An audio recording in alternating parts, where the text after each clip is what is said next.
కాపాడుతూనే ఉన్నారు. కానీ మేము మీ పిల్లల్ని కాపాడాలి.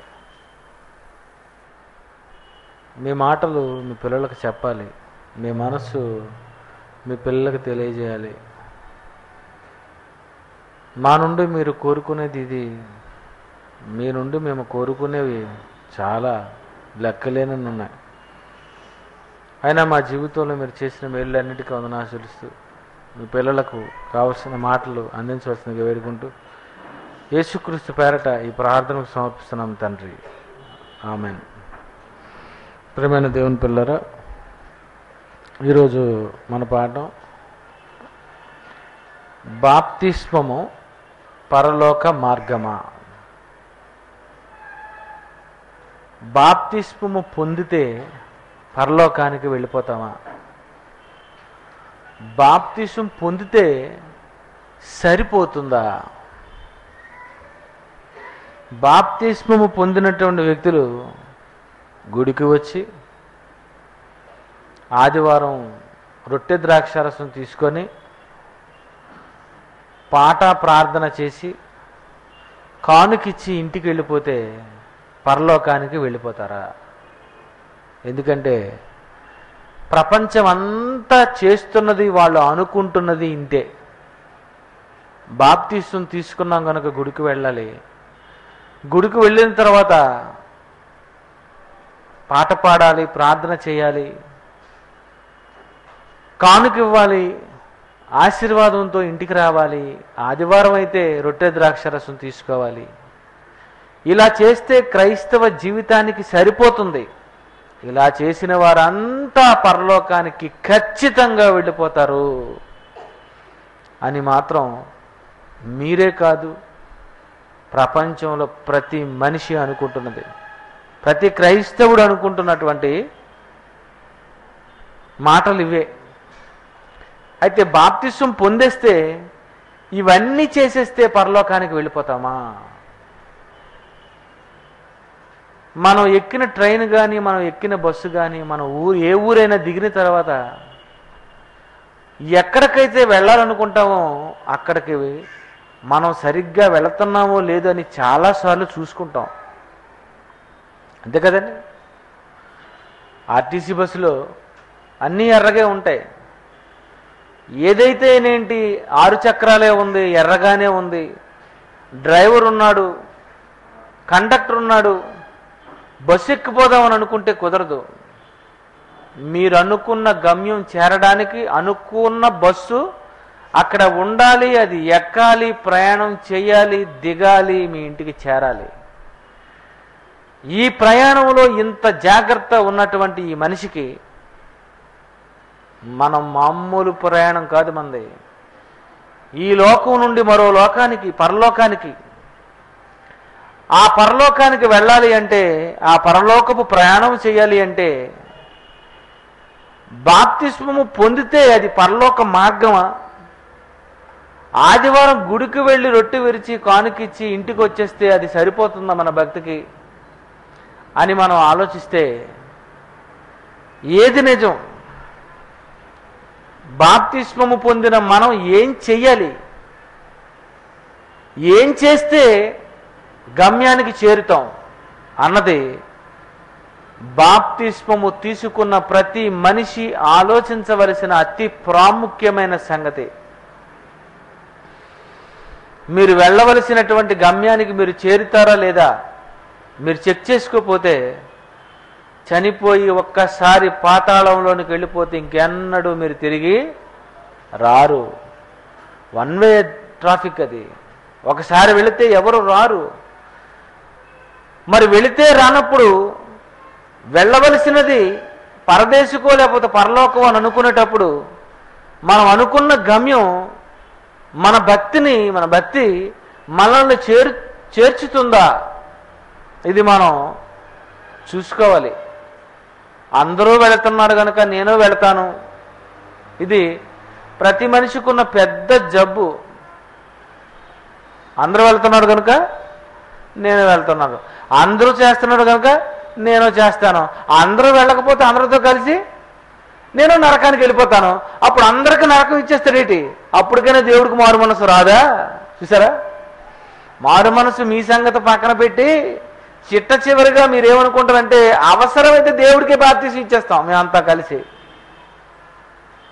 అలాంటి బ్యాచ్ మంది. నిజమండి. అవసరమైతే దేవునికే మారు మనసు రప్పిస్తామే తప్ప మేము మాత్రం మనసు మార్చుకోము అనుకునేటువంటి మనసున్నటువంటి ఈ మనిషి బాప్తిసం పొందిన తర్వాత పరలోకానికి వెళతాడా వెళ్ళడా అని బాప్తిసం పొందిన వ్యక్తి ఆలోచించవలసిన అవసరం ఉంటే,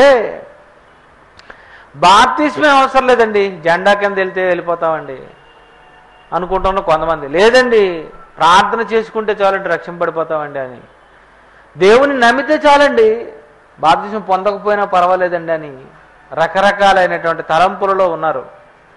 అసలు ఈ బాప్తిస్మం అంటే ఏంటి? బాప్తిస్మము అనే పదం బాప్టిజో అనే గ్రీకు పదం నుండి వచ్చినటువంటి పదం ఇది. బాప్తిస్మము అంటే తెలుగులో ఎక్కడ ఉండదు ఆ పదం, దీనికి డిక్షనరీలో అర్థం ఉండదు. బాప్టిజం అనే పదం, బాప్టిజో అనే పదం ఇంగ్లీష్లో బాప్టిజం, తెలుగులో బాప్తిస్మము. బాప్తిస్మము అనే దీనిని మొట్టమొదటిసారిగా భూమి మీద ఇంట్రడ్యూస్ చేసినది బాప్తిస్మం ఇచ్చి యోహాను. అతను బాప్తిస్మం ప్రారంభించాడు. పాత నిబంధన కాలంలో బాప్తిస్మాలు లేవు. పాత నిబంధనలో బాప్తిస్మం లేదు. బాప్తిస్మం ఎప్పుడు వచ్చింది? బాప్తిస్మం ఇచ్చి యోహాను దగ్గర నుండి వచ్చింది. ఆ బాప్తిస్మం ఇచ్చి యోహాను ఇచ్చినటువంటి బాప్తిస్మము మారు మనస్సు విషయమైన బాప్తిస్మం. యోహాను బాప్తిస్మం ఎలాంటిది? మారు మనస్సు విషయమైన బాప్తిస్మం. అంతే, రక్షణ ఉండదు అందులో రక్షణ లేదు. మారు మనస్సుకు తగినటువంటి బాప్తిస్మం. కానీ యేసుక్రీస్తు వారు కూడా చనిపోయి తిరిగి లేచిన తర్వాత మీరు సర్వలోకానికి వెళ్ళి సరస్వతి సువార్త ప్రకటించండి, నమ్మి బాప్తిస్మము పొందినవాడు రక్షింపబడును అని అన్నాడు. అంటే నమ్మి బాప్తిస్మం పొందితే నువ్వు రక్షింపబడతావు, రక్షణలోనికి వస్తావు. రక్షణలోనికి వచ్చిన తర్వాత ఏం చెయ్యాలి? నువ్వు బాప్తిస్మం పొందిన నీవు ఏం చెయ్యాలి అని ఎప్పుడైనా అడుగుతారండి? అడగం. బాప్తిస్మం పొందిన వాళ్ళు ఏం చేయాలి? గుడికి వెళ్ళాలి, పాట పాడాలి, ప్రార్థన చేయాలి, కానుక ఇవ్వాలి, ఇంటికి వచ్చేయాలి. ఇదే అనుకుంటుంది బాప్తిస్మం పొందడం అంటే పొందేవాళ్ళు చేసేది. కానీ బాప్తిస్మం పొందిన తర్వాత మీరు ఏం చేయాలి, ఏం చెయ్యాలో అన్నది ఆ బాప్తిస్మ యోహానే చెప్పారు. ఒకసారి చూడండి, మత్తయి సువార్త 3వ అధ్యాయం 7-8 వచనాలు చూద్దామండి. మత్తయి సువార్త 3వ అధ్యాయము 7-8 వచనములు. సర్ప సంతానమా, రాబోవు ఉగ్రతను తప్పించుకొనుటకు మీకు బుద్ధి చెప్పిన వాడెవడు? మారు మనస్సునకు తగిన ఫలములను ఫలించుడి. ఇదండి మంచి మాట. ఏమన్నాడు? మారు మనస్సునకు తగిన ఫలములను ఫలించండి. ఏమంటున్నాడు? మారు మనస్సుకు తగిన ఫలములు ఫలించండి అని అన్నాడు. అంటే బాప్తిస్మము పొందిన వ్యక్తి నుండి రావలసినటువంటి కొన్ని కార్యక్రమాలు ఉన్నాయి. ఏంటవి? మీరు మారు మనసు పొందారా? బాప్తిస్మం పొందారా? అయితే మీరు ఏం చేయాలి? మారు మనస్సుకు తగిన ఫలములు ఫలించండి. అంతేనా? ఏ చెట్టుకి ఆకాయే. అంతేనా? మారు మనస్సుకు తగిన ఫలం ఫలించాలి నువ్వు. అది అంటే మామిడి చెట్టుకి మామిడికాయ, జామ చెట్టుకి జామకాయ, యాపిల్ చెట్టుకి యాపిల్కాయ. ఏ చెట్టుకి ఆ కాయ కాయాలనుకునేటప్పుడు మరి రక్షణ పొందిన వారికి ఏం కాయలు కాయాలి? మీరేం కాయలు కాయాలి? ఏం కాయలు ఏంటి? జామ చెట్టు జామకాయ కాస్తుంది. మరి రక్షణ పొందిన మీరేం కాయలు కాయాలి? రక్షణ కాయలు. అంతేనా? ఏం కాయలు కాయాలి మీరు? రక్షణ కాయలు. మీ రక్షణ చెట్టు మీది పాపక్షమాపణ చెట్టు. పాపక్షమాపణ చెట్టు అయినప్పుడు నువ్వేం ఫలాలు ఫలించాలి? నువ్వు పాపాలను క్షమించాలి, పాపులను రక్షించాలి, రక్షణ కాయలు కాయాలి, అనేక మందిని దేవుని యొద్దకు నువ్వు నడిపించాలి. ఇది నువ్వు ఫలించవలసిన ఫలం. మారు మనస్సుకు తగిన ఫలములు ఫలించండి. మీరు మారు మనస్సు పొందేసాం, బాప్తిసం ఇచ్చేశారు కనుక మీరు గుడికి వచ్చేసాం, ఇంటికి వెళ్ళిపోయామంటే కుదరదు. మీరు చేయవలసిన కొన్ని కార్యక్రమాలు ఉన్నాయి. మారు మనస్సుకు తగిన ఫలములను ఫలించండి అన్నాడు. అంటే మీరు ఏం చేయాలి? ఫలించాలి. మరి ఏమైనా ఫలిస్తున్నారు మీరు? చెప్పండి. బాప్తిస్మము పొందిన మీరు ఏమైనా ఫలాలు ఫలించారా? మీరు ఎవరినైనా మీరు దేవునిలోనికి తీసుకొచ్చారా? రక్షణలోనికి ఎవరినైనా నడిపించారా? మీరే గుడికి రావడం మానేశారా? చెప్పండి. మీరు రక్షణలోనికి ఎవరినైనా తీసుకొస్తున్నారా, లేకపోతే మీరే మానేశారా? చెప్పండి. మారు మనస్సుకు తగిన ఫలములను ఫలించండి అన్నాడు. అందుకనే హెబ్రీ పత్రిక, గలతీ పత్రిక 6వ అధ్యాయం 7వ వచనం చూడండి. గలతీ పత్రిక 6వ అధ్యాయం 7వ వచనం. మోసపోకుడి, దేవుడు వెక్కిరింపబడడు. మనుష్యుడు ఏమి విత్తునో ఆ పంటనే కోయును. మనుష్యుడు ఏది విత్తాలో ఆ పంటే కోస్తాడట. అంటే నువ్వు ఏది విత్తావు చెప్పు. ఏది విత్తితే అదే పంట కోస్తావు. నువ్వేది విత్తలేదు, అప్పుడు నీకు పంట రాదు. నువ్వెవరికి వాక్యం చెప్పలేదు, ఎవరు మారు మనసు పొందరు. నువ్వెవరికి దేవుని గురించి చెప్పవు, అందుకే దేవునిలోనికి నువ్వెవరిని తీసుకొని రావు. మారు మనసుకు తగిన ఫలములు ఫలించండి. ఇందుకే ఎందుకు వచ్చారు ప్రభు దగ్గరికి? ఎందుకు బాప్తిసం పొందావు? నువ్వెందుకు దేవుని దగ్గరికి వచ్చావు? నువ్వెందుకు దేవుని దగ్గరికి వచ్చావంటే పరలోకం ఇస్తాడని వచ్చావు, పాపక్షమాపణ ఇస్తాడని వచ్చావు, నరకం నుండి తప్పిస్తాడని వచ్చావు. ఇందు గురించి వచ్చిన నీవు కూడా చేయవలసినటువంటి కొన్ని కార్యక్రమాలు ఉన్నాయి. అవేంటి? ఏది విత్తుతావో అదే పంటను నువ్వు కోస్తావు. అంటే నువ్వు పంట విత్తాలి, నువ్వే విత్తనాలు విత్తాలి, ఆ పంటను నువ్వు కొయ్యాలి. నువ్వే మనిషికి వాక్యం చెప్పాలి, ఆ వ్యక్తిని దేవునిలోనికి నడిపించాలి. అలా నడిపించనప్పుడు నువ్వు మారు మనస్సుకు తగిన ఫలములు నువ్వు ఫలించటం లేదు. అందుకనే బైబిల్లో ఇంకో మాట చూడండి. 1 పేతురు 3వ అధ్యాయం. 1 పేతురు 3:19-21.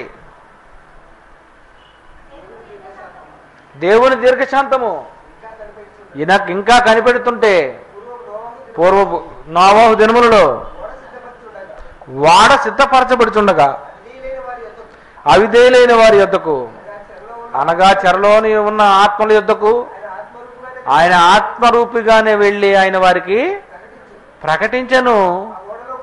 ఆ వాడలో కొందరు, అనగా 8 మంది నీటి ద్వారా రక్షణ పొందిరి. అంటే 8 మంది రక్షణ పొందారట. అంటే మరి నోవహు ఏం చేశాడు? మరొక 7 తీసుకొని వచ్చాడు. అర్థమైందా? అంటే నోవహు ఎంతమందిని రక్షించగలిగాడు? 7. నోవహు ఎంతమంది రక్షించగలిగాడు? 7. యేసు ప్రభు ఎంతమందిని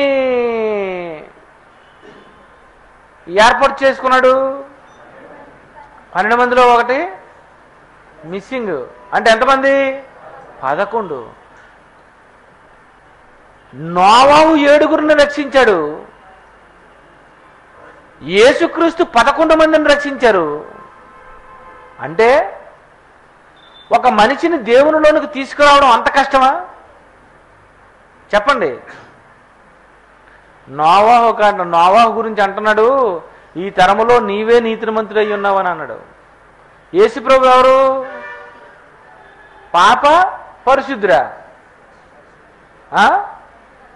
మంచోడా చెడ్డోడా? మంచోడా చెడ్డోడా అన్నాను. మంచోడు. అంటే ఏ పాపం చెయ్యకుండా మంచివాడే పాపము చెయ్యని వాడే 12 మంది కాదు 11 మందిని రక్షించినప్పుడు నీ సంగతి ఏంటి చెప్పు. అంటే ఒక మనిషిని దేవుని దగ్గరకు తీసుకోవడం ఎంత కష్టమో మీకు తెలియాలి. అందుకే ఓ బైబిల్లో ఒక మాట చెప్పారు యేసుప్రభు వారు. ఒక శిష్యుడు అడుగుతున్నాడట, మార్క్ సువార్త లూకా సువార్త 13వ అధ్యాయం 23వ వచనం చూడండి. లూకా సువార్త 13వ అధ్యాయం 23. ఒకడు ప్రభువా రక్షణ పొందువారు కొద్దిమందేనా? బా ఏంటి 11 మందా? నువ్వు నోవా అయితే 7, నువ్వైతే 11. మరి మా సంగతి ఏంటి? అప్పుడు యేసుప్రభు వారు అంటున్నారు, రక్షణ పొందువారు కొద్దిమందే అని అన్నాడంతే. అంటే రక్షణ పొందువారు కొద్దిమంది, రక్షణలోనికి వచ్చిన వారు కోట్ల మంది. రక్షణలోనికి వచ్చిన వారు కోట్ల మంది, రక్షణ పొందువారు ఎంతమంది? కొద్దిమంది. అంటే బాప్తిస్మము పొందడం చాలా ఈజీ. ఏంటి బాప్తిస్మం పొందినప్పుడు మీరు ఏమైనా కష్టపడ్డారా చెప్పండి? ఏ కష్టం లేదు. బాప్తిస్మం పొందినప్పుడు 100 మెట్లు ఎక్కాలని కానీ, 100 బియ్యం బస్తాలు ఇవ్వాలని కానీ, 100 గుంజీలు తీయాలని కానీ అలాంటివి ఏమైనా ఉన్నాయా? ఏమీ లేవు. సింపుల్గా బాప్తిస్మం పొందేశారు. రక్షణ పొందడం అంత ఈజీ అయినప్పుడు రక్షణ పొందేవారు కొద్దిమంది అంటాడేంటి? అంటే దీనికి ఒక కార్యక్రమం ఉంది. మత్తయి సువార్త 24వ అధ్యాయం, మత్తయి సువార్త 24:13. అంతము వరకు సహించిన వాడు ఎవడో వాడే రక్షింపబడును. అంటే బాప్తిస్మము పొందిన వాడికి చాలా ప్రాబ్లమ్స్. బాప్తిస్మము పొందేవు అంటే నువ్వు భూమి మీద నరకం చూడవలసిందే. బాప్తిస్మము పొందేవు అంటే టెన్షనే టెన్షను. బాప్తిస్మము పొందేవు అంటే నీకిక్కడ నుండి శోధనలు స్టార్ట్ అయిపోతాయి. అంతము వరకు సహించువాడెవడో వాడే రక్షింపబడి అన్నాడు. అంటే రక్షణకు ముందు ఏం చేయాలి? నువ్వు సహించాలి. ఏం సహించాలి? ఏం సహించాలా? లోకమా? మరి ఏ ప్రాబ్లం చెప్పండి, ఒక ప్రాబ్లం చెప్పండి. శోధన. మీరు అంతము వరకు సహించేవాడెవడో వాడే రక్షింపబడి అంటే ఎలాగుంటుందంటే సాతాను ఉంటాడు. 99 ఎవరుంటారు? పాము, సాతాను. సరిగ్గా నువ్వు అక్కడ 99కి వచ్చిన తర్వాత కానీ 98కి వచ్చిన తర్వాత కానీ ఒకటే ఇచ్చావు అనుకో, ఎక్కడికి వెళ్ళిపోతావు? కిందకు వచ్చేస్తావు. అర్థమైందా? ఎక్కడికి వచ్చేస్తావు? కిందకు వచ్చేస్తావు. ఏంటి అంత తొందర కిందకు వచ్చేనేటి అనుకుంటావు. అలాగే ఇస్కరియోతు యోధా పాపం యేసు ప్రభుతో తిరిగి ఎక్కడున్నాడు అనుకున్నాడు? సరిగ్గా 96లో ఉన్నాడు. ఎక్కడున్నాడు? 96లో లేడు. ఎక్కడున్నాడు?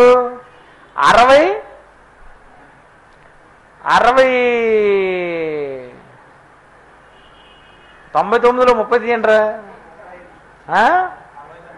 69ఏనా? 69లో ఉన్నప్పుడు 30 వేసాడు. ఎక్కడికి వెళ్ళాడు? 99 అయింది. 30 వెండి నాణేలకండి. సరిగ్గా 30 వేసాడు. పెద్ద పాము మింగేసింది. కిందకు వచ్చాడు. ఏమనుకున్నారు మీరు? యేసు ప్రభువుతో తిరిగినోడినే పాము మింగేస్తే నీ సంగతి ఏంటి? వైకుంఠంకి వెళ్ళాలి అంటే చాలా కష్టమని ఆ ఆటను ఎవడు ఇంట్రడ్యూస్ చేశాడో కానీ అదైనా ఈజీ. కొంచెం మనం తెలివితేటలు ఉపయోగిస్తే 1 వేయొచ్చు, 2 వేయొచ్చు, 3 వేయొచ్చు, చేత్తో జాగ్రత్తగా మ్యాజిక్ చేస్తే. కానీ పరలోకానికి వెళ్ళాలి అంటే మ్యాజిక్లు చేస్తే కుదరదు. మారు మనస్సుకు తగిన ఫలములు ఫలించాలి. మీరు బాప్తిజం పొందిన తర్వాత మీరేం చేయాలి? మీరు బాప్తిజం పొందితే సరిపోద్దా? బాప్తిజం పొందితే సరిపోదు. ఒక కార్యక్రమం చేశారు. ఎవరు? అపోస్తలులు. కనుక అపోస్తల కార్యాలు 2వ అధ్యాయం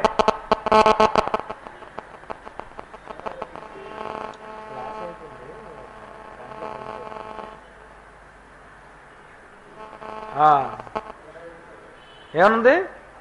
అపోస్తల కార్యాలు 2వ అధ్యాయం 41, 47 చూడండి. కాబట్టి ఆయన వాక్యం అంగీకరించిన వారు బాప్తిసం పొందిరి. జనమందు ఇంచుమించు 3000 మంది చేర్చబడిరి. వీరు అపోస్తుల బోధ, సహవాసం, రొట్టె విరుచుట, ప్రార్థన చేయటందు ఆదివారమునే ఉండిరి అని అనలేదు. ఎప్పుడున్నారట? వీరు అపోస్తుల బోధ, సహవాసం, రొట్టె విరుచుట, ప్రార్థన చేయుటట. అంటే ఏ బోధలో ఉన్నారు వీళ్ళు? బాప్తిసం పొందిన 3000 మంది అపోస్తుల బోధలో ఉన్నారట. ఈరోజు బాప్తిసం పొందిన 3 కోట్ల మంది ఎక్కడున్నారు? 30 కోట్ల మంది ఎక్కడున్నారు? ఎక్కడున్నారు? పాత నిబంధన బోధలో ఉన్నారు. అపోస్తుల బోధ ఉండదండి. ఏ చర్చిల్లో చూడండి క్రొత్త నిబంధన చెప్పరు, క్రొత్త నిబంధన ఎత్తరు. కీర్తన గ్రంథం, సామెతల గ్రంథం, ప్రసంగి, పరమగీతం. అందుకే కొంతమంది ఉంటారు, ఈయన పరమగీతంలో స్పెషలిస్ట్ అట. అందులో ఉంది ఏంటి? అందులో ఉంది చెప్పండి. ఆయన ఏ స్పెషలిస్ట్ అటండి? పరమగీతముల స్పెషలిస్ట్ అట. బా. ఇంకొక అతను కీర్తన గ్రంథం స్పెషలిస్ట్. ఇంకొక ఆయన ప్రకటన గ్రంథం స్పెషలిస్ట్. దొంగ ప్రకటన గ్రంథం అంటే ఏమండి? ఒక్కొక్క పుస్తకం మీద ఒక్కొక్కరు స్పెషలిస్టులు అయ్యారే తప్ప 66 పుస్తకాల మీద స్పెషలిస్ట్ ఎవరు? జయశల్ పీడిస్తుందరావు గారు. అంతేనా? 66 పుస్తకాల మీద నువ్వు స్పెషలిస్ట్ అయి ఉండి ఏం చేస్తే నువ్వు పరలోకానికి వెళ్తావు అన్న సంగతి నువ్వు తెలుసుకోవాలంటే అపోస్తులు బోధలో ఉన్నారట వాళ్ళు. అపోస్తులు ఏం చేశారు? బోధ. అపోస్తుల్లో బోధ యందు ఎలాంటి బోధ చేశారు వాళ్ళు? అపోస్తుల కార్యాలు 4వ అధ్యాయము 18వ వచనం చూడండి. అపోస్తుల కార్యములు 4వ అధ్యాయము 18వ వచనం. అప్పుడు వారిని పిలిపించి, మీరు యేసు నామమును బట్టి ఎంత మాత్రం మాట్లాడకూడదు, బోధింపకూడదు అని వారికి ఆజ్ఞాపించిరి. అందుకు పేతురు, యోహాను వారిని చూచి, దేవుని మాట వినుట కంటే మీ మాట వినుట దేవుని దృష్టికి న్యాయమా? మీరే చెప్పుడి. మేము కన్న వాటిని విన్న వాటిని చెప్పక ఉండలేమని వారికి ఉత్తరం ఇచ్చిరి.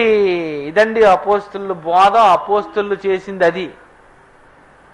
సంఘం ఏం చేస్తుంది? అపోస్తుల బోధ, సహవాసం, రొట్టె విరుచుట, ప్రార్థన చేయటం ఎడతెగక ఉండిరి. అంటే అపోస్తులు ఏం చేశారన్నమాట? కన్న వాటిని విన్న వాటిని చెప్పక ఉండలేము మేము. అపోస్తుల బోధ అలాగుంది. ఈరోజు క్రైస్తవులు ఎలాగున్నారు? మేము గుడిలోని పాట, ప్రార్థన, కానుకలు ఇవి చేయకుండా ఉండలేము మేము. బోధైనా మానేస్తాం. కన్నవాటిని విన్నవాటిని మేము బయట చెప్పం. మేము కన్నవాటిని విన్నవాటిని టీవీ సీరియల్ కానీ, సినిమాలో కానీ, ఇలాంటి సీరియల్ కానీ ఇవన్నీ మేము చెప్తాం. అపోస్తులు ఏం చేశారట? కన్నవాటిని విన్నవాటిని మేము చెప్పక ఉండలేమన్నారు. అపోస్తులు బోధ అలా ఉంది, అపోస్తుల ప్రకటన అలా ఉంటే ఈరోజు క్రైస్తవుల ప్రకటన ఏముంది చెప్పండి? ఏమైనా ప్రకటిస్తున్నారా? వీరు అపోస్తుల బోధ, సహవాసం, రొట్టె విరుచుట, ప్రార్థన చేయటం ఎడతెగక ఉండిరి. అంటే బాప్తిస్మము పొందిన ప్రతి వ్యక్తి దేవునిలో కనెక్ట్ అయి ఉండాలి, డిస్కనెక్ట్ అవ్వకూడదు. ఆదివారం వస్తున్నావంటే నువ్వేమైనట్టు? డిస్కనెక్ట్ అయిపో. ఆదివారం ఒక్కసారి కనెక్ట్ అవుతావు, సోమవారం నుండి శనివారం వరకు కవరేజ్ ఏరియాలో లేవు నువ్వు. ఏంటి మీ నెంబర్ స్పందించటం లేదు, అవుట్ ఆఫ్ సర్వీస్. ఇవన్నీ ఏంటి సెల్ ఫోన్ అనుకుంటున్నారు కావాలా? సేమ్ ఇదే వాక్యాలు మీకు అక్కడ కూడా వినిపిస్తాయి. ఏమని? దయచేసి ఈ నెంబరు తాత్కాలికంగా నిలిపివేయబడినది సోమవారం నుండి శనివారం వరకు. అంటే ఎప్పుడు మళ్ళీ ఆదివారం కనెక్ట్ అవుతావు కాదు నెట్కి, అంతేనా? అపోస్తులు బోధం ఎందును, సహవాసమందును, రొట్టె విరుచులను, ప్రార్థన చేటి ఎందును ఎడతెగక ఉండిరి. అంటే బాప్తిస్మము పొందిన వ్యక్తి దేవునితో ఎప్పుడు సంబంధం కలిగి ఉండాలి. నేను ఆదివారమే కాయలు కాస్తానండి అంటదేటి? చెప్పండి. నేను ఆదివారమే కాయలు కాస్తాను, ఆదివారం అయితే దేవుడి దగ్గరికి వస్తాను, ఆదివారం అయితే దేవుడికి చందా ఇస్తాను, మరి సోమవారం సంగతి ఏంటి? చెప్పండి. స్థిరాస్తులను అమ్మేసి అపోస్తులు పాదముల మీద పెట్టి అపోస్తులు బోధ నేర్చుకొని వాళ్ళు ఏం చేశారో తెలుసా? 45వ వచనం చూడండి. ఇదిగాక వారు తమ స్థిరాస్తులను అమ్మి, స్థిరాస్తులు అమ్మి వారి వారి అక్కల కొరది పంచిపెట్టిరి. మరియు వారు ఏకమనస్కులై ప్రతిదినము దేవాలయంలో తప్పక కూడుకొనుచు. అద్దండి, ఇక్కడ దొరికిపోతారండి అందరూ. దేవాలయంలో తప్పక కూడుకొనుచు అంటే కూడుకోవాలి వద్దా? కూడుకోవాలి వద్దా? కూడుకోవాలి. ఇంటికి వెళ్ళాలా వద్దా? రోజు ఇంటికి వెళ్ళాలి. భోజనం చేయాలి వద్దా? రోజు భోజనం చేయాలి. కాపురం చేయాలి వద్దా? రోజు కాపురం చేయాలి. డ్యూటీకి వెళ్ళాలా వద్దా? రోజు డ్యూటీ చేయాలి. ఇంకా రోజు అన్నీ చేస్తావు, ఈ వేలు మొదలుకొని అన్ని వేలు వరకు, అంతేనా? అన్నీ చేస్తావు, రోజు నీళ్ళు తాగుతావు, అన్నీ చేస్తావు. మరి దేవుని దగ్గరకు వచ్చేసరికి ఎందుకు నువ్వు ఉండడం లేదు? ప్రతిదినము దేవాలయంలో ఎందుకు కూడుకోవడం లేదు? అంటే రాకపోయినా పర్వాలేదు, ఎవరు వస్తున్నారు? అందరూ వస్తున్నారు ఏంటి? మేము రాకపోయినా పర్వాలేదు, మమ్మల్ని ఎవరు అడుగుతారు? ఆ దేవుడు. వాళ్ళని అడిగితే మమ్మల్ని అడుగుతారు, మమ్మల్ని అడిగితే అందరిని అడుగుతారు, అందరిని అడిగితే అందరూ రాలేదు కనుక ఏం చేస్తాం అని మీరు అనుకుంటున్నారు. మీరేవేవో ఊహించుకుంటే, మీరేవేవో చెప్పుకుంటే దేవుడు అస్సలు వినడు మీ మాట. దేవుడు కూడా ఏమంటాడంటే, మీ మాట వినుట న్యాయమా అంటాడు ఆయన. ప్రియమైన దేవుని పిల్లరా, బాప్తిస్మము పొందితే సరిపోతుందని మీరు అనుకుంటున్నారు. కాదు కాదు కాదు. హెబ్రీ పత్రిక 10వ అధ్యాయం 24వ వచనం చూడండి. హెబ్రీ పత్రిక 10వ అధ్యాయము 24వ వచనం. కొందరు మానుకొనుచున్నట్టుగా, కొందరు మానేస్తున్నారు. ఆదివారమే వెళ్తున్నారు, శనివారమే వెళ్తున్నారు, లక్షవారమే వెళ్తున్నారు. కొందరు మానుకొనుచున్నట్టు సమాజముగా మానక అంటే అప్పుడే మానేశారు. ఇప్పుడు కూడా క్రైస్తవులు మానేశారు. అప్పుడు మానేశారు, ఇప్పుడు మానేశారు. ప్రియమైన దేవుని పిల్లలారా, దేవుని దగ్గరకు రావడం ఎప్పుడు మానకూడదు. అపోస్తులు బోధ సహవాసమందు రొట్టె విరిచి ప్రార్థన చేయటం ఎడతెగక ఉండిరి అట. దేవునిలో మీరు ఎప్పుడు కూడా డిస్కనెక్ట్ అవ్వకూడదు, ఎడతెగక ఉండాలి. ఇప్పటికీ మేము ప్రార్థన చేస్తామండి. గురువుగారు ప్రార్థనలో కూర్చుంటారు, నేను ప్రార్థనలో కూర్చుంటాను, ప్రసన్నబాబు ప్రార్థన కూర్చుంటారు. ఎందుకు కూర్చోవాలి? వాక్యం తెలుసు కదా, వాక్యం మాకు అంతా వచ్చేసింది కనుక ఇంకా మేము ప్రకటిస్తే సరిపోతుంది అనుకొని మేము ఉండిపోవచ్చు కదా. ఎందుకు పాట పాడాలి? ఎందుకు ప్రార్థన చెయ్యాలి చెప్పండి? ఎందుకు చెయ్యాలంటే వాళ్ళు చేశారు కనుక, బైబిల్లో రాశాడు కనుక అది నువ్వు చెయ్యాలంతే.